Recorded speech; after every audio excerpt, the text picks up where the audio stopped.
A rural area known as Sopchoppy has seen some growth. I'm Kenzie Krieger in Sopchoppy, hearing what neighbors have to say about the recent changes. Cory Benedict grew up in Sopchoppy and says there's no place like it. Sopchoppy is dear to my heart. I love it. After living there for decades, he's noticed changes. I see a lot more housing coming up in small areas, and it seems to be growing at a rapid rate.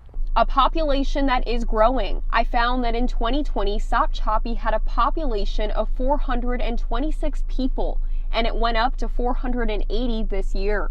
That's a large increase for a city that has a land area of 1.7 square miles. With the growing population comes more development, which is one reason Benedict ran for Sopchoppy Commission a couple years ago. It's because some of the stuff that was placed was way back in time, and the lots are very small.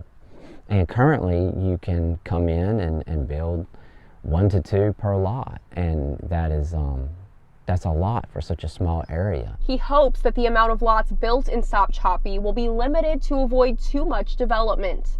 Another thing that Sopchoppy neighbors have noticed is more people driving through the city. There's a lot more traffic than there used to be.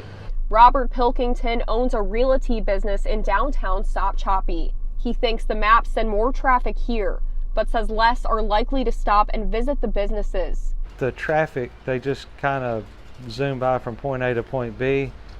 They're not really getting off the beaten path enough unless they're specifically coming here. In the past, I've reported on Sopchoppy losing their only grocery store and accessible food options. Despite these challenges, some Sopchoppy neighbors like Benedict say they like it just the way it is. Sopchoppy has a special charm, and it has it's a very sacred land and a wonderful environment. And I think if you overdevelop it, it's going to lose its charm. I checked with recent real estate listings in Sopchoppy and found that there are 2 new homes for sale.